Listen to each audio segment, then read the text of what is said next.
할렐루야. 네, 한 주간 잘 보내셨습니까? 네, 일주일이 금방금방 오는 것 같죠? 네, 그런 것 같습니다. 시간이 벌써 12월 달하고도 그죠? 두째 주가 됐습니다. 이제 몇 주 남았을까요? 2024년 몇 주 남았을까요? 2번 남았나요? 3번 남았나요? 그죠?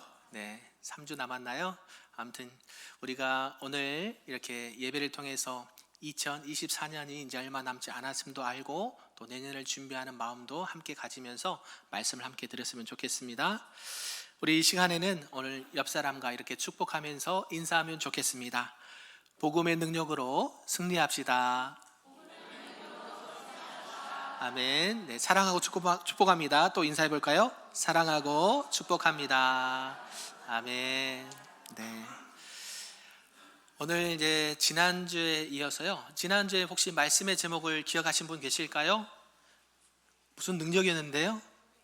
네, 교회의 능력. 네, 교회의 능력에 대해서 말씀을 들었고, 오늘은 뭐에 대한 능력을 들을까요? 네, 복음의 능력에 대해서 말씀을 좀 살펴보고자 합니다. 오늘 이 사도행전 8장에서는요, 핍박을 통해서 예루살렘 교회를 흩으시게 하시고 또 흩어진 제자들로 하여금 이방 선교를 수행하게 하시는 하나님의 이 구원의 역사 또 사역의 역사가 이렇게 자세하게 설명이 되어 있습니다. 1절에서 3절까지는요 이 예루살렘 교회를, 또 4절에서 8절까지는 사마리아 교회를 이렇게 대조해서 말씀해 주고 있는 것이죠. 당시 예루살렘 교회는 큰 핍박이 일어났다고 합니다. 그래서 사도들 외에는 다 흩어지고 교회는 진멸하게 되었다라고 말씀하죠. 그러나 이와 반대로 사마리아 교회는 어떻습니까? 많은 이적이 일어나고 교회가 크게 부흥되었다라고 말씀을 하고 있죠. 오늘 본문에서는 스데반의 죽음으로 시작을 합니다. 스데반의 죽음으로 그의 복음 전파 사역은 실패한 것처럼 보인다라는 것이죠. 하지만 이 스데반의 복음 전파는 실패한 것일까요? 실패하지 않은 것일까요? 실패하지 않았다라고 생각을 합니다. 우리가 어떤 사람이 죽음을 맞게 되면 이제 다 끝났다라고 생각을 하는 것이죠. 그러나 하나님께서는 그가 죽었지만 계속해서 복음 전파의 사역은 진행되고 또 이 스데반의 이 사역이 결코 실패로 끝나지 않았다라는 것을 우리에게 말씀하고 있는 것입니다. 그래서 우리는 이 하나님의 역사, 하나님의 구원의 역사가 어떻게 진행될지는 자세하게 모른다는 것이죠. 그저 우리가 알고 있는 것은 모든 것이 이 하나님의 경륜과 주권 아래 있다라는 사실입니다. 우리가 좀 살펴볼 것은 우리 모두는 누구의 종인가 라는 것이죠. 저와 여러분은 누구의 종입니까? 하나님의 종, 그리스도의 종이죠. 이 종이라는 자의 이 사명은요, 주인의 것을 지키는 것, 주인의 집을 지키는 것도 매우 중요하지만 그 주인의 명령에 순종하는 것이 더 중요하다라고 말씀하는 것이죠. 그래서 우리가 알 수 있는 것은 하나님께서 우리에게 평탄한 길을 주시든지 아니면 어려운 환경의 길을 열어주시든지 어떠한 환경에 있었든지 우리는 하나님께 순종하고 충성을 다해야 된다라는 사실입니다. 어떤 사람은요 참 힘들게 또 눈물겹게 신앙생활 하는 분이 있는가 하면 반대로 어떤 사람은 너무 평탄하게 또 이렇게 쉽게 이렇게 생활하는 분들도 있다라는 사실이죠. 그러나 우리가 기억해야 될 것은 모두가 그러한 사람이든 그렇지 않은 사람이든 그 모든 사람의 주인은 누구다? 바로 하나님이시고 예수님이다라는 사실입니다. 그러므로 어떠한 환경에 있든지 우리는 그 예수 그리스도의 말씀 앞에 순종하고 충성을 다해야 되는 것을 우리를 믿습니다. 이러한 전체의 은혜를 가지고 오늘 저는 크게 두 가지로 좀 살펴보고자 하는 것이죠. 그 첫 번째는 하나님의 일하심을 바라보자 라는 말씀입니다. 우리 함께 따라서 해볼까요? 하나님의 일하심을 바라봅시다. 아멘. 우리 1절의 말씀인데요, 우리 본문 1절의 말씀을 성경책을 통해서 화면을 보면서 함께 읽어보도록 하겠습니다. 시작. 사울은 그가 죽임당함을 마땅히 여기더라. 그날에 예루살렘에 있는 교회에 큰 박해가 있어 사도 외에는 다 유대와 사마리아 모든 땅으로 흩어지니라. 아멘. 오늘 말씀을 자세히 살펴보면요, 이 스데반과 빌립 또 예루살렘 교회와 사마리아 교회를 서로 비교하면서 하나님의 일하심을 볼 수 있다는 사실이죠. 비록 이 스데반이 당시의 복음을 증거할 대상은요, 가장 어려운 사람들이었습니다. 자칭 의인이라고 하고요, 자칭 지도자라는 사람들이고요, 자칭 모든 것을 다 아는 사람들이었다는 것이고, 또 거기에다가 누구를 죽인 사람들이에요? 예수님을 죽인 사람들 아닙니까? 그러한 자들에게 복음을 전했다라는 것이죠. 그럼에도 불구하고 하나님은 이 스데반을 누구 앞에 세우십니까? 어렵고 힘든 사람들 앞에 세워서 복음을 전하게 했다라는 사실이죠. 앞에 사도행전 7장에 보면요, 이제 스데반이 어떻게 순교하기 전에 복음을 전했는지에 대해서 말씀하고 있습니다. 그런데 그 스데반은 공회 앞에서 성전과 율법을 못 어겼다는 이 제목으로 고발을 받게 되고 정죄를 받고 있는 것이죠. 사도행전 7장 2절에 보면 우리 조상 아브라함이 하란에 있기 전 메소포타미아에 있을 때에 영광의 하나님이 그에게 보였다라고 말씀하고 있습니다. 이 말씀은 무슨 말씀일까요? 바로 영광의 하나님, 너희들이 말하는 그 영광의 하나님은 너희들이 말하는 그 성전 안에만 매여 있는 분이 아니다라는 것을 이렇게 말씀하고 있죠. 우리 조상이 갈대아 우르에 있을 때에 거기에 나타나셨던 그 하나님이, 또 애굽에 있을 우리 조상들이 고난받는 그 자리에 함께 하셨던 그 하나님이, 광야의 길을 인도하셨던 그 하나님이 결국 성전에 매여 있는 분이 아니다라는 사실을 말씀을 통해서 알려주고 있는 것이죠. 그래서 저와 여러분은 이 하나님에 대한 비전과 하나님에 대한 그 확실한 믿음을 가질 수 있기를 바랍니다. 우리 하나님은요, 어느 한 곳에만, 어느 한 사람에게만 매여 있는 분이 아니다라는 사실이죠. 교회에만 있는 분이 아니에요. 물론 교회도 계시지만 어디요? 온 땅에, 우리의 가정과 우리의 삶과 세계 만방에 하나님은 거하신다라는 사실입니다. 당시 종교 지도자는요, 율법을 지키지 않는다고 해서, 예수님이 안식일을 지키지 않는다고 해서 그에게 목에 칼을 대기도 하고 스데반에게 돌을 던지기도 합니다. 그러나 스데반을 잘 보시면요, 그들에게 뭐라고 말하냐면, 율법, 너희들이 그렇게 말하고 자랑하는 율법에 뭐라고 말하고 있느냐라고 반문을 하는 것이죠. 그러면서 너희들이 정말 말하고 있는, 너희들이 자랑하고 그렇게 지키고자 했던 그 율법의 핵심이 누구를 말하고 있다? 예수 그리스도에 대해서 말씀하고 있다라는 것을 강하게 말씀하고 있죠. 저와 여러분이 생각해 볼 것은 또한 의인이 과연 누구인가라는 사실이죠. 바로 의인은 단 한 분, 누굽니까? 예수 그리스도 한 분밖에 없습니다. 이 사내들인 공회 앞에서 담대하게 이 영광의 하나님과 예수 그리스도를 증거했던 스데반을 닮을 수 있기를 간절히 소망합니다. 당시 이러한 상황은요, 일반 보통적인 상황이 아니죠. 매우 심각한 상황이었습니다. 돌도 들었고 칼과 창으로 그를 해하려고 했던 사람들입니다. 그럼에도 불구하고 어떻게 보면 아무도 할 수 없는 일을, 너희가 의로운 예수를 죽이고 이 악독한 바라바를 놓아주기를 원했다. 그러나 너희가 죽였던 예수를 하나님이 살리시고 만유의 주로 삼으셨다라고 담대하게 말하는 것이죠. 이러한 스데반의 담대함이 저와 여러분에게 있기를 간절히 바랍니다. 이러한 선포는 무엇을 각오해야만 할 수 있었을까요? 바로 죽음을, 자신의 죽음을 각오하지 않고서는 이러한 말을 할 수가 없었습니다. 왜요? 그들은 누구까지도 죽인 사람이에요? 예수 그리스도 십자가에 못 박아 죽인 사람들 아닙니까? 그러한 가운데 스데반이 담대하게 자기가 죽을 것을 각오하면서도 복음을 선포했다는 것이죠. 혹시 여러분 복음을 전하시거나 또 신앙생활할 때에 고난과 어려움을 당하시는 성도분들이 계십니까? 계세요? 네. 여러분이 이러한 복음의 능력을 가질 때에 이 스데반의 담대함을 체험할 수가 있는 것이죠. 왜요? 이 복음은 하나님의 능력이 됩니다. 부활의 능력이고 성령의 능력이 된다라는 사실이에요. 여러분 이제 전도의 현장 혹시 나가보신 분들 많이 계시겠지만 전도를 하다 보면 계속 부딪히는 게 있습니다. 뭘까요?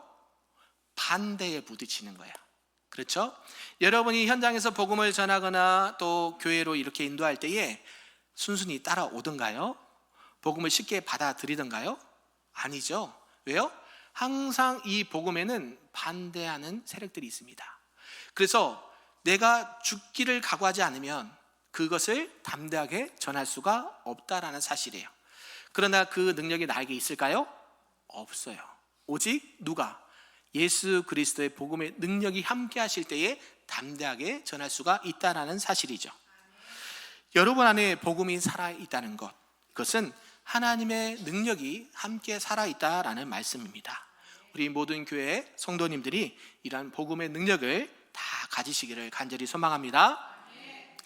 그뿐이 아니라는 것이죠. 또한 환난과 핍박이, 돌멩이가 날아올 이 살기등등한 이 살벌할 상황이었지만 하나님께서 스데반 앞에 하늘문을 활짝 여시고 그가 선포했던 그 영광의 하나님을 보게 하셨습니다. 그리고 그가 담대하게 전했던 죽으시고 부활하신 예수님께서 어디에 계신 것을 보았습니까? 하나님 보좌 우편에 계신 것을 보았다라는 사실이에요. 여러분이 복음의 능력으로 사명을 감당할 때에 무엇을 바라봐야 되는가를 설명해 주고 있는 것입니다. 여러분, 복음을 전할 때 무엇 때문에 복음을 전하십니까? 무엇을 보고 과연 복음을 전하십니까? 바로 오늘 스데반이 했던 것처럼 하나님 보좌 우편에 계셔서 우리에게 그 능력을 주시는 예수 그리스도, 그 복음의 원천 되시는 예수 그리스도를 바라보시면서 담대하게 증거하시기를 간절히 바랍니다. 보라, 하늘이 열리고 하나님의 영광과 인자가 예수 그리스도 하나님 우편에 서 있는 것을 내가 보노라, 너희도 보노라. 스데반은 말합니다. 하나님 앞에 복음을 전할 때에 우리에게 필요한 것이 있어요. 그것은 복음의 능력이고요. 두 번째는 이 복음의 능력뿐만 아니라 이 복음의 능력에는 말씀의 갈급함이 생깁니다. 여러분, 전도의 현장에 나가시면 제일 갈급한 게 무엇이냐면 바로 말씀의 갈급함이에요. 내가 복음을 전할 대상이 동일한 사람입니까? 매번 다른 사람입니까? 매번 다르죠. 때로는 어린아이한테 복음을 전할 때도 있고, 때로는 직장에서 복음을 전할 때도 있고, 때로는 사랑하는 가족들과 지인들에게 복음을 전할 때가 있습니다. 어떻습니까? 같으던가요? 다르던가요? 핵심은 같아요. 복음의 말씀은 같지만 어떻게 그들에게 하나님의 말씀을 그들이 쉽게 이해할 수 있고 받아들일 수 있도록 뭐로 무장을 돼요? 말씀으로 무장되지 않으면, 성령으로 무장되지 않으면 그것을 전할 수 있을까요? 없을까요? 없어요. 두렵고 떨려서요 할 수가 없어요. 무슨 말만 하면 입이 안 열어집니다. 그러나 성령님께서 함께 하시고 복음의 능력이 함께 하면 어때요? 담대하게 전할 수가 있습니다. 그래서 복음을 이렇게 날마다 이렇게 전도하시는 이제 모 권사님이 계셨어요. 그래서 그분은 항상 차에다가 복음 전할 수 있는 복음 전도지라든지 전도 물품을 항상 싣고 다니셨어요. 그런 분 많이 계시죠? 안 계신 것 같아요. 그렇기를 간절히 바랍니다. 내가 그분이 늘 어떻게 하면 내가 복음을 전할 수 있을까를 그분에게, 그리고 내가 만난 사람에게 어떠한 전도물 물품을 주면서 전도해야 될지를 항상 대기하고 있어요. 5분 대기죠. 그래서 항상 차에는 전도 티슈나 물티슈나 뭐죠? 건빵이나 이런 전도지 같은 걸 항상 이렇게 싣고 다니시고요. 가방에도 핸드백에도 항상 뭘 들고 다니시냐면 전도지를 들고 다니세요. 그래서 전도 많이 하신 분들 계시죠? 안 계신가요? 전도 많이 하신 분들 주변에 계시잖아요. 네, 그런 분들은 항상 뭐할 준비가 돼 있어요? 복음을 전할 준비를 항상 하고 계세요. 내가 언제 어떻게 누구를 만나서 전할지를 모르거든요. 그런데 그분이 하루는 한 공원에서 복음을 전하실 때에 막 그냥 안 받거나 회피하거나 하는데 한 남자분이 막 욕을 이렇게 하더래요. 아니 XX 하면서 집에나 있지 왜 이렇게 하느냐, 귀찮게 하느냐 그랬더니 그분이 어떻게 했을까요? 그만 멈췄을까요? 아니요, 이제 욕한 걸 들으시고요 버럭 화를 냈대요. 왜 욕을 하십니까? 안 받으시면 안 받으시지 왜 욕하십니까? 그러면서 그에게 복음을 끝까지 제시한 것을 보게 되었습니다. 여러분, 복음을 전하면 이런 어려움을 당할 수가 있습니다. 그러나 이 복음의 능력이 나에게 임하고 말씀으로 충만하게 되면 담대함이 생겨요. 누가 주셔요? 우리 주님이 주신다는 거예요. 그래서 하나님의 말씀으로 충만케 되고 복음의 능력으로 충만케 되면 가만히 앉아 있을 수가 없다라는 사실이에요. 스데반이요, 분명히 알잖아요. 스데반이 지금 이들 앞에서 예수님을 십자가에 못 박아 죽인 이 종교 지도자들 앞에서 지금 예수님이 어떤 분이셨다, 너희들이 죽인 그 예수가 어떤 분이셨고 율법의 완성자고 의인이었다는 것을 강하게 선포하고 있지 않습니까? 그러한 가운데 하나님은 이 스데반의 사역과 전도를 통해서 많은 영혼들이 구원받게 되는 것을 보게 된다는 것이죠. 사랑하는 성도 여러분, 복음을 전하면서 어려움이나 또 눈물을 흘리신 분이 계십니까? 그렇다면 그러한 어려움을 하나님의 은혜 가운데 잘 이겨내시기를 간절히 소망합니다. 돌들이 날아옵니까? 고통스럽습니까? 왜 주님, 왜 이렇게 하신가요? 내가 하나님 복음을 전하는데 왜 이러한 어려움을 주시는가요? 그러게 하지 않기를 바랍니다. 스데반의 기도를 보면요, 주 예수여 내 영혼을 받으시옵소서, 예수님을 주인이라고 고백을 하고 있는 것이죠. 그리고 마지막 기도는 더 놀랍습니다. 뭐냐면 주여 이 죄들을 그들에게 돌리지 마시옵소서. 어디서 비슷한 것을 듣지 않았습니까? 우리 예수님께서도 십자가에서 죽으실 때에 주여 아버지여 저들의 죄를 사하시고 저들이 한 것을 알지 못합니다, 저들의 죄를 용서해 달라고 기도하셨던 것처럼 이 복음으로 충만한 사람, 말씀으로 충만한 사람은 누구를 닮아갈까요? 예수님을 닮아가요. 예수님이 하셨던 사역을 그대로 하게 됩니다.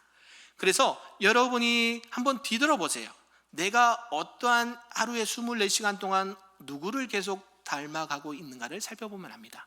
그의 입술에는 어떤 말이 나오고 그의 행동에는 어떤 행동이 나오는지를 보면 알 수 있어요. 그것이 열매죠. 하나님께서는 예수님을 닮아가는 자들에게 복음의 능력을 주시는 줄로 믿습니다. 그 능력이 임할 때에 내가 하는 것이 아니고 예수님께서 그러하게 할 수 있도록 능력을 주신다라는 사실이죠. 그래서 복음을 전하는 자들은 이 예수님의 하셨던 복음 사역을 그대로 따라하고요, 예수님의 기도도 그대로 닮아가게 돼 있다라는 사실이죠. 그것이 하나님의 은혜요 복음의 능력이 된다라는 사실입니다.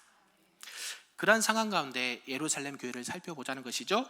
이 예루살렘 교회를 생각하면 핍박을 당했다라고 말씀합니다. 여러분, 핍박을 받으면 어떠신가요? 기분이 좋으신가요? 매우 어려우신가요? 매우 어렵죠. 왜요? 가만히 있어도 힘든데, 그냥 가만히 놔둬도 힘든데, 그죠? 안 그래도 스트레스 받고 있는데 어때요? 핍박을 가하는 거예요. 예루살렘 교회. 그래서 성경에 보니까 사도회는 다 흩어졌다라고 말합니다. 왜요? 그 핍박이 너무 힘들기 때문에. 왜요? 예수님도 죽이고, 지금 누구도 죽여요? 스데반도 죽이고. 그러니까 어때요? 잘못하면 누구도 죽어요? 나도 죽게 생기고, 우리 자녀들도 죽게 생겼고, 우리 가족들이 다 죽게 생겼다는 거예요. 근데 복음을 전할 수 있을까요? 그래서 흩으셨어요. 그래서 그들이 흩어짐을 당했는데 여기서 끝나면 안 되겠죠. 이 끝났다고 생각할 수 있는데, 부정적으로 생각할 수가 있는데, 이것 또한 우리가 믿음의 눈을 들어 바라볼 수 있어야 된다라는 사실입니다. 이 말씀은 성도들이 사도들을 보호해 주었다라는 것입니다. 모든 방법을 총동원해서 그들이 핍박 속에서도 사도들이 보호되도록 최선을 다했다라는 사실이에요. 율법주의자들은 이 그리스도인들을 핍박하고 흩어지게 한 것처럼 보이지만 이것 또한 하나님의 일하심이고 하나님의 계획하심이었다라는 것을 알 수가 있습니다. 은혜 받은 자들이요, 어떻게 하기를 원하냐면 가만히 있기를 원해요. 여기가 좋사오니, 그죠? 하나님 너무 좋아요. 나 여기서 그냥 신앙생활 나 혼자만 잘했으면 좋겠습니다 라고 할 때에 어때요? 하나님께서는 핍박이라는 도구로, 어려움이라는 도구로 사용해서 그들을 흩으셔요. 흩으시는데 하나님께서 은혜를 베풀으셔서 어떻게 하냐면 각자의 있는 자리에서 뭐 하냐면 복음을 전하는 거예요. 그래서 그들을 통해서 복음이 더 편만하게 증거되도록 하나님께서 일하신다라는 사실이죠. 그래서 이 핍박이라는 도구를 사용해서 사마리아와 땅끝까지 복음이 증거되게 하셨다라는 사실입니다. 복음을 가지고 있는 이 예수님의 제자들이 흩어져서 한 것은 무엇이냐면 다른 것이 아니었어요. 바로 항성령 안에서 성령께서 주신 그 하나님의 말씀을 들고 선포하고 이 복음의 말씀을 전했다라고 말하는 것이죠. 우리 본문 4절의 말씀인데요, 우리 4절을 함께 우리 말씀을 보면서 읽어보겠습니다. 시작. 그 흩어진 사람들이 두루 다니며 복음을 전할세. 아멘. 복음의 말씀을 전할세. 흩어진 사람들이 뭐 했다 그래요? 두루 다녔어요. 두루 다녔어요. 네, 잘 보셔야 돼요. 두루 다니고, 두 번째는 복음의 말씀을 전했다라는 거예요. 우리가 주일날 딱 예배드리고 이제 할렐루야 축도 끝나면 이제 다 나가시죠. 그렇죠? 네, 그러면 어떻게 될까요? 두루 다니셔야 돼요. 동의하십니까? 두루 다니시길 바랍니다. 직장이든 가정이든 일터든 학교든 다니세요. 두 번째는요, 복음의 말씀을 전할세. 아멘. 복음의 말씀을 전하셔야 돼요. 누가 그랬어요? 사도들도 그랬다고요. 어려움과 핍박이 있으면 있을수록 더 두루 다니고 복음을 전했다라고 말합니다. 여기서 흩어진이라는 말은요, 이 헬라어 원어에 보면 디아스페이로라는 단어가 쓰였습니다. 여기서 흩어지다는 뜻인데요, 이 디아라는 뜻은 무엇과 함께, 무엇 때문에라는 의미를 가지고 있고요, 스페이로라는 말은 심다, 뿌리다라는 의미를 지니고 있습니다. 그래서 함께 해석을 해보면 누구누구와 함께 고난 때문에, 핍박 때문에 어때요? 흩어져서 무엇을 뿌려요? 무엇을 뿌려요? 복음의 말씀의 씨앗을 뿌렸다는 거예요. 아멘. 복음을 가진 자들이 이 율법주의자들, 핍박하는 자들을 피해서 흩어졌습니다. 그런데 그 흩어진 이유가 하나님께서 그들과 함께 하셨기 때문에 그들은 두루 다니면서 복음의 말씀을 전했다라고 말씀하고 있는 거예요. 이들은 복음을 가지고 있었기 때문에, 이러한 복음의 능력을 가지고 있었기 때문에 세상의 어떠한 권세와 핍박에도 어려움을 극복할 수 있었다는 사실입니다. 예수님의 복음이 없었다면 그들은 핍박받을 이유도 없었다라는 것이죠. 하나님께서는 이 복음을 들고, 복음의 능력을 가지고 세상에 나가 끝까지 복음을 전파하기를 원하시고요, 이 복음의 씨앗인 말씀을 전하시기를 원하십니다. 우리가 잘 알고 있는 민들레를 한번 생각해 보기를 원합니다. 민들레 다 아시죠? 네, 민들레가 어때요? 때가 되면 꽃이 피고 활씨가 만발하게 됩니다. 그런데요, 이것이 스스로 떨어지지 않고 날아가지를 못해요. 그러나 외부에서 바람이 불면 어때요? 그 씨앗이 확 퍼지죠. 예, 우리 길가에 그 해가지고 불지 않습니까? 그러면 그 씨앗이 바람에 날려서 팍 퍼집니다. 그리고 어느 한 곳에 딱 정착을 해요. 그리고 뿌리를 내리고 또 뭘 내립니까? 자라나게 하고 또 씨앗을 냅니다. 뭐와 동일합니까? 우리가 말씀의 씨앗을 뿌리고 그것을 자라나게 하시고 열매를 맺게 하셔서 하나님께서 또 그 씨앗이 또 자라나 열매를 맺게 되고 교회와 동일하다라는 사실이죠. 여러분이 처음 신앙생활 했을 때 한번 생각을 해보자는 것이죠. 뭐 모태신앙도 있지만 처음으로 예수님을 믿었을 때를 생각해 보자는 것이죠. 여러분, 믿음이 좋아가지고 믿음 생활 처음 하신 분 계신가요? 아무도 없을 겁니다. 누군가에게 전도를 이렇게 인도함을 받아서 교회에 등록하고 신앙생활했습니다. 학습도 받고 세례도 받고 또 직분도 받으면서 오늘날까지 이어지게 된 것이죠. 저를 이렇게 초등학교 때부터 전도하셨던 한 집사님이었는데, 지금 권사님 되셨는데 한 분이 계셨어요. 그분은 저를 만날 때마다 뭐 하자고 얘기했을까요? 교회에 가자, 교회 와라, 선물도 주고 이렇단다 했을 때 저는 어떻게 했을까요? 갔을까요? 안 갔을까요? 잘 안 갔어요. 여름 성경학교 때 가끔씩 가고요, 선물 준다 했을 때 그때 갔었어요. 근데 그분이 전도를 끝까지 하지 않으셨으면 제가 이렇게 이 자리에 있을까요? 없었을까요? 없었죠. 예. 때가 돼서 하나님께서 이제 중학교 3학년 때 이제 때가 돼서 하나님 앞에 또 약속을 하고 이제 신앙생활을 하고 난 이후부터는 주일날 빠진 적이 없어요. 그리고 하나님께서 지금 이곳까지 인도해 주셨다는 사실이죠. 왜요? 처음에는 씨앗을 뿌린 겁니다. 그가 어떻게 될지 아셨을까요? 제가 목사가 될 줄 알았을까요? 몰랐죠.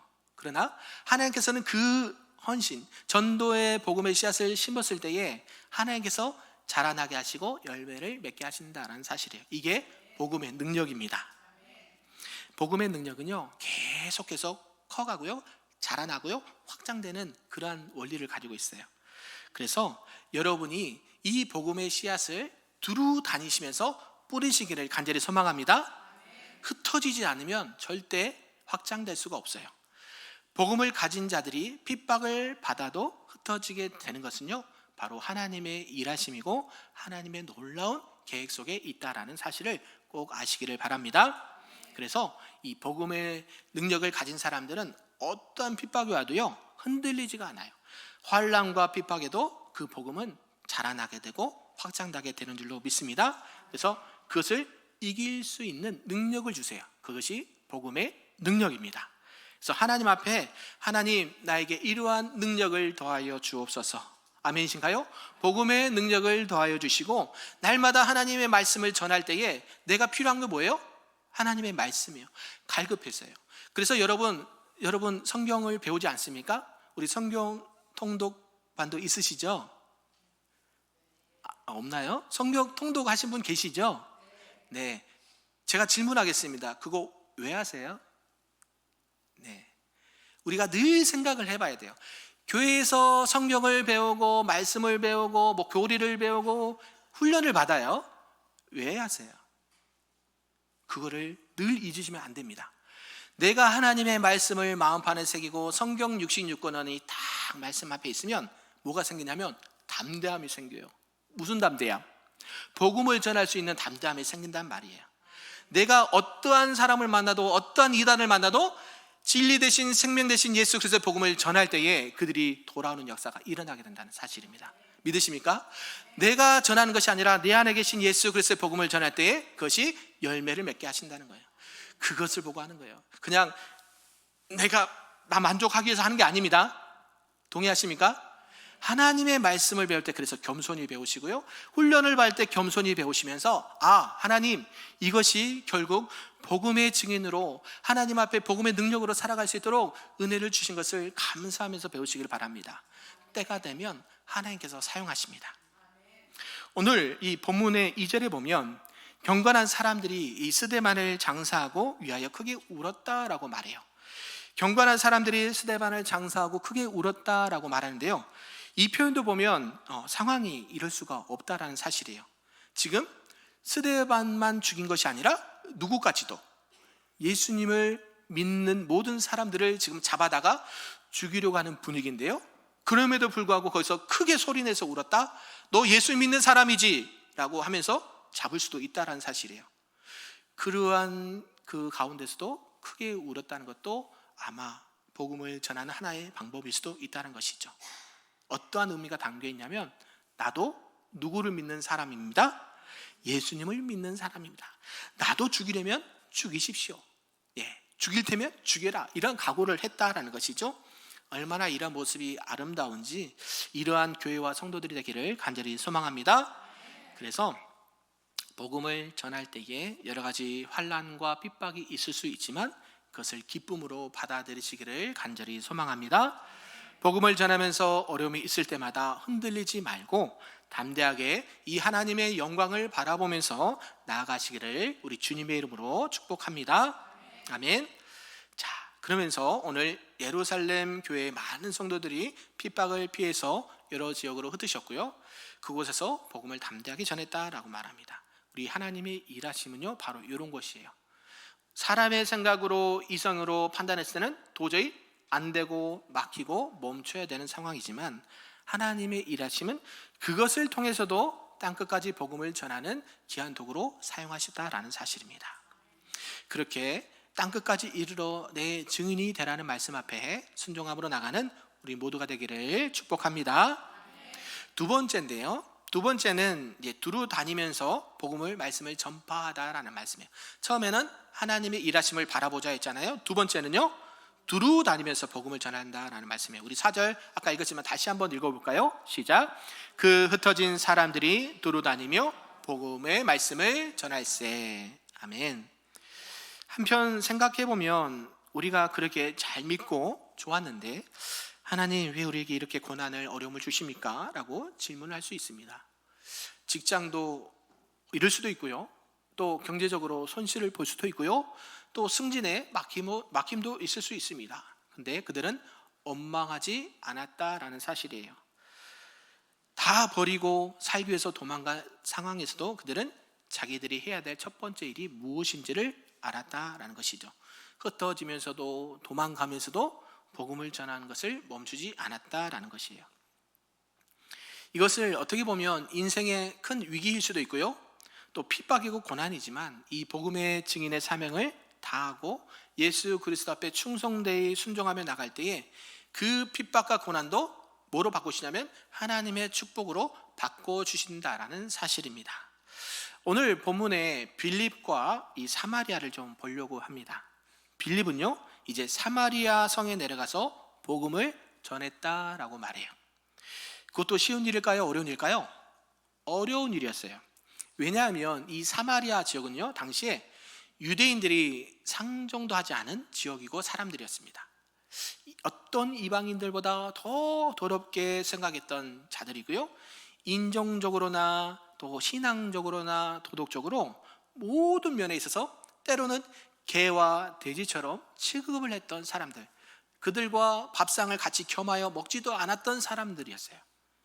그들에게 가서 복음을 전한다는 것 쉬웠을까요? 어렸을까요? 매우 어려운 일입니다. 쉬운 일이 아니었어요. 그러나 빌립은요, 사마리아 성에 가서 복음을 전했다라고 말합니다. 그게 어떻게 과연 가능했을까요? 그것은 그들의 자체를 어떤 세상의 어떤 판단과 기준과 생각을 기준으로 한 것이 아니라 하나님의 사랑으로, 예수님의 마음으로, 사랑으로 그들에게 복음을 전했다라는 사실이죠. 우리가 알고 있듯이 빌립보다 먼저 이렇게 복음을, 사마리아에 가서 복음을 전한 사람이 있습니다. 혹시 알고 계신가요? 네, 요한복음 4장에 나옵니다. 누구신가요? 예수님이세요. 예수님께서도요, 이 사마리아 지역에 가서 복음을 전하십니다. 아무도 상종하지 않은 그들, 당시에 더럽다고 여겨졌던 사람들, 남편이 5명이나 있던 사람들, 천하디 천한 사람 중에 주님께서 찾아가시고 복음을 전하셨다라는 사실이죠. 빌립이 그 주님의 마음을 담았다라는 사실입니다. 이 마음을 가지지 않으면 전도자가 될 수가 없습니다. 그래서 우리가 복음을 전할 때에 누구의 마음을요? 이 주님의 마음을 꼭 품고 복음을 증거하시기를 주님의 이름으로 축복합니다. 주님, 내가 생각할 때 저 사람은 도저히 복음을 전할 수가 없습니다. 아니, 내가 전하고 싶지도 않습니다 하는 분이 혹시 계십니까? 안 계신가요? 저만 있나 봐요. 네, 그런 분이 있어요. 저분은 도저히 안 되겠어, 저분에게는 내가 복음을 전하고 싶은 마음이 단 0.1도 없어 라는 분이 안 계신가요? 네, 주님의 마음을 가지고 복음을 전하시기를 바랍니다. 네, 비록 때가 언제일지는 모르나 항상 그 영혼을 주님의 마음을 품고 기도하시고 때가 되면 그에게 담대하게 복음을 전하시고 하나님의 영광을 드러내시는 저와 여러분 되기를 소망합니다. 7절에 보면요, 복음이 그렇게 복음을 전했습니다. 그러할 때 어떠한 일들이 일어났는지에 대해서 말씀하고 있어요. 그래서 복음을 전할 때에 하나님의 능력이 나타나고요, 표적이 나타나고요, 병든 자들이 낫게 되는 놀라운 구원의 역사가 일어나게 됩니다. 더러운 귀신들이 크게 소리 지르고 떠나가고요, 또한 영혼의 자유함을 받게 됩니다. 많은 중풍병자가 또 못 걷는 사람이 일어나게 되고 고침을 받습니다. 육신이 치유함을 받아요. 우리 하나님은 우리의 영혼의 문제뿐만 아니라 우리 육체의 문제도 해결해 주시는 분이다라는 사실이죠. 어디 그뿐입니까?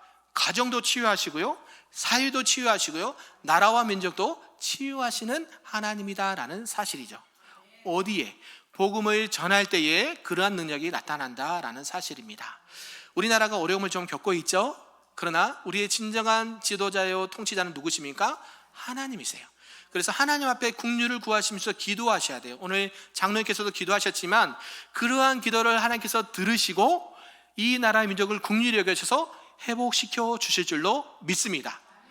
여러분이 더 기도 많이 해야 돼요. 세상 사람들은요 그냥 안타까워할 뿐이죠. 하나님의 백성들이 기도해요. 우리가 전에도 10월 27일인가요? 그때도 모여서 기도했지만 그뿐만 아니라 새벽마다, 주일마다, 예배 때마다, 가정 때마다 늘 잊지 말고 기억해야 할 것은 나라와 민족을 위해서 주님께서 세우신 의정자들을 위해서 기도해야 될 줄로 믿습니다. 네요. 그래야 하나님께서 회복을 허락하세요. 우리나라가 안정되길 원하시죠? 그러면 눈물로 기도하세요. 우리 자녀가 돌아오기를 원하시죠? 눈물로 기도하세요. 가정이 평안하기를 원하십니까? 눈물로 기도하세요. 하나님은요 울며 씨를 뿌린 자는 뭐로 거둬요? 기쁨으로 거둬요. 아멘. 이게 성경의 진리고 말씀입니다. 하나님께서는 그 안타까운 마음을 누구보다도 더 잘 알고 계세요. 나라와 민족 때문에 너희들이 아파하는구나, 자녀들 때문에 힘들어하는구나, 그러한 가정과 직장과 생업 때문에 힘들어하고 있구나를 누구보다도 잘 알고 계세요. 기도할 때에 그 하나님께서 위로해 주시고 치유해 주실 줄로 믿습니다. 과거 우리나라도 생각을 해보자는 거예요. 과거 우리나라 어떻습니까? 복음이 들어오기 전에 정말 당시에 가난하고 못 먹고 못 입고 생활했던 나라 아닙니까? 온갖 질병과 냄새와 그런 것들 보면 어떻습니까? 정말 선교사님이 처음에 우리나라 왔을 때 가능성이라고는 단 0.1도 바라볼 수 없는 이 나라 민족이 지금 수십 년이 지나서 어떻게 됐습니까? 120년이 지났죠? 수십 년이 지나고 어떻게 됐습니까?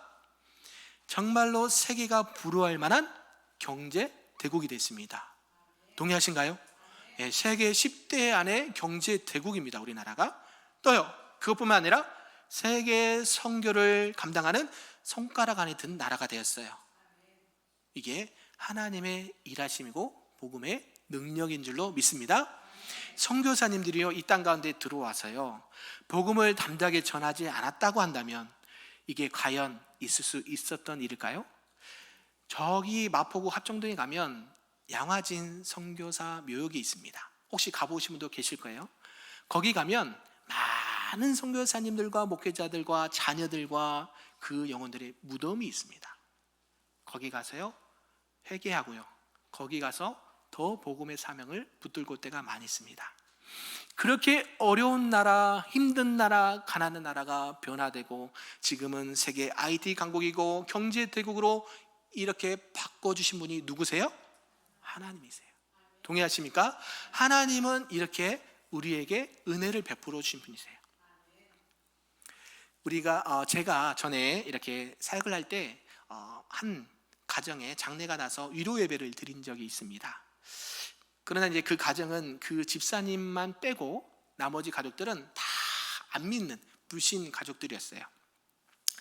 우리가 이제 장례를 이제 하다 보면 믿는 가정은 그래도 저희들은 좀 이렇게 수월하게 좀 편안하게 할 수가 있어요. 네? 가족들이 안 믿는 가족들이면 되게 그 부딪힘이 있어요.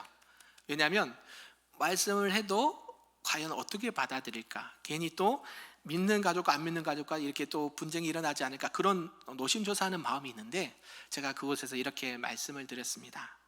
이 오늘 예배 드리는 거 안 믿으니까 예배를 드린 적이 있었을까요? 없었을까요? 없었죠.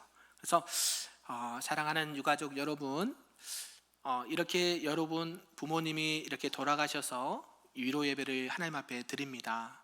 그러나 이 하나님 앞에 드리는 예배가 한 번으로 끝나지 않기를 바랍니다. 그래서 여러분 모든 가족들이 매주마다 매일마다 하나님을 예배하고 섬기는 가정이 되기를 원합니다라고 권면했던 적이 있어요. 왜요? 그래야 그 가정이 사는 길이기 때문에. 아멘이신가요? 이렇게 하나님의 은혜, 복음의 능력에는 이러한 역사가 일어난다라는 사실이죠. 복음이 들어가면요 모든 것이 아름답게 바뀝니다. 행복하게 바뀌어요. 그래서 우리 모두는 진정한 복음의 능력자요 복음의 증인이 다 되시기를 주님의 이름으로 축복합니다. 오늘 본문 8장 1절에 사울이라는 인물이 나옵니다. 그렇죠? 사울이 뭐냐면 사울은 그가 죽임당함을 마땅히 여기더라. 그렇죠? 사울은요, 그가 누구예요? 스데반이 죽는 것을 당연하게 매우 마땅히 여겼다라는 사람이에요. 근데 그가요, 어떻게 바뀌냐면 한 장만 딱 넘기면요, 몇 장이 나올까요? 9장이 나오죠. 사도행전 9장에 보면 그 복음이, 우리가 잘 알고 있는 복음, 예수 그리스도의 복음이 그를 완전히 꺾어 놓습니다. 그래서 180도 바꿔 놓으시죠. 핍박하던 자, 교회를 핍박하고 예수님을 핍박했던 그 바울이 복음 앞에 거꾸러지고 꺾어져서 이제는 어떤 사람이 됩니까? 내가 믿는 하나님이 말씀하신 그 아들 예수 그리스도 메시아가 진짜 하나님의 아들이시구나를 알게 되고 믿게 돼요. 그래서 180도 바뀌는 삶을 살게 돼요. 그 평생을 무엇을 위해서 삽니까? 복음 전파를 위해서 삽니다. 사도행전 20 몇 장, 24장에 보면 내가 달려갈 길과 주 예수께 받은 사명, 하나님의 은혜의 복음을 전하는 일을 마치려면은 나의 뭐조차, 나의 생명조차 조금도 귀한 것으로 여기지 아니하노라 라고 고백을 합니다. 이러한 고백이 사울의 고백, 바울의 고백뿐만 아니라 저와 여러분의 고백이 되기를 주님의 이름으로 부탁드립니다. 그러한 핍박자요 해방자요 그 두목이었던 그 사람을 복음 전도자로, 증인으로 바꿔놓으셨습니다. 신약성경 13권을 이 사람이 썼대요. 누가요? 바울이요. 하나님 앞에 돌아온 그 영혼이 바울이 그 하나님의 말씀이 아니면 살아갈 수 없는 사람으로 바꿔놓으셨다는 거예요. 여러분 주변에 사울 같은 분이 계십니까? 그러면 기도하십시오. 누가요? 그 주님께서 그를 만나서 복음으로 변화시켜 달라고. 아멘이신가요? 그리할 때에 그 강박했던 사울도 하나님께서 바꾸시고 복음의 귀한 일꾼으로 사용하셨던 것처럼 저희들이 안 된다고 하는 사람, 나를 핍박하는 사람, 복음을 전하지 못하게 하는 사람이 하나님과 예수님을 만남으로 말미암아 복음의 증인으로 살아갈 수 있다는 사실을 기억하시면서 그러한 은혜 가운데 주신 사명 잘 감당하시는 저와 여러분 되기를 소망합니다. 그러면서 우리가 살펴볼 것은요, 스데반의 사역이 실패를 했느냐 안 했느냐예요. 제가 처음에 말씀드렸죠. 스데반의 이 복음 전파의 사역이 실패했습니까? 실패하지 않았습니까? 실패하지 않았다라는 사실이에요. 죽으면 끝났다라고 생각해요. 세상 사람들은 저 사람 죽으면 이제 더 이상 못할 거야 라고 하지만 아니요, 그와 반대예요. 오히려 더 흩어지고 더 하나님의 복음을 두루다니면서 전파하고 또한 많은 사마리아와 이방인들에 가서 복음을 전할 때 기적과 이적과 표적이 나타나면서 많은 영혼들이 구원받는 놀라운 역사가 일어났다라는 사실이에요.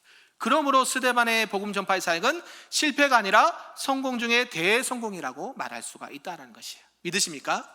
저와 여러분이 일주일 동안 생각하고 고민해야 될 것이 이러한 거예요. 내가 복음의 능력을 체험했습니다. 그러면 가만히 있을 수 있을까요? 없을까요? 없다라는 사실이에요. 내가 복음을 전하지 않고는 가만히 앉아 있을 수가 없어요. 왜요? 보이잖아요. 저 사람이 지금 어떻게 돼가고 있는지가 보인다는 거예요. 우리가 지금 나라에 어려움이 있는데 보여요, 안 보여요? 보이잖아요. 하나님의 복음으로 충만한 사람은 상대방이 지금 어디로 가고 있는지가 보인단 말이에요. 그것을 가지고 기도하시고 그 영혼을 위해서 눈물로 씨를 뿌리시고 복음을 담대하게 전하십시오. 그래야 할 때에 진정한 복음의 능력을 경험하게 될 줄로 믿습니다. 내가 하는 것이 아니고요, 내 안에 계신 살아계신 예수 그리스도의 이름과 복음의 능력이 나타나게 된 줄로 믿습니다. 은과 금은 내게 없거니와 내게 있는 것을 내게 주노니 나사렛 예수의 이름으로 일어나 걸어라 명령할 때에 예수님께서 일하신다라는 사실. 복음을 전할 때 여러분이 하는 게 아니라 여러분이 선포한 그 예수 그리스도의 이름으로 그 영혼이 구원받고 변화된다라는 사실, 가정이 변화되고 이 나라 민족이 변화된다는 사실을 꼭 마음판에 새기면서 그러한 복음의 능력으로 살아가시는 저와 여러분 되기를 간절히 소망합니다. 말씀을 좀 맺고자 합니다. 복음을 전하면 예기치 않는 일 만날 수 있습니다. 그렇다고 해서 멈추지 않기를 바랍니다. 또 간절히 기도함으로 복음을 두루 다니면서 담대하게 전파하시기를 바랍니다. 그래서 우리 모두는 이 복음의 증인으로 부르심을 받은 하나님의 자녀들이고 예수님의 제자들입니다. 복음을 담대히 전할 때에 우리에게는 그 복음의 능력이 나타나고 하나님의 능력이 나타나고 성령의 역사가 일어나게 될 줄로 믿습니다. 우리 하나님이 도와주십니다. 우리 하나님께서 함께 하십니다. 그래서 우리 사랑하는 가족들, 친지들, 특별히 우리 12월 25일 날 성탄 예배가 있습니다. 이날은 다 모이잖아요. 그때 꼭 가족들 예배에 초청하여서 한 번이라도 예수 그리스도의 복음을 들을 수 있도록 기회를 주시고, 때가 되면 하나님께서 그들의 심령도 열어주셔서 가정이 복음화되는 놀라운 역사가 일어나게 될 줄로 믿습니다. 그러한 은혜와 축복이 우리 큰빛교회 모든 성도들에게 있기를 간절히 소망합니다. 아멘.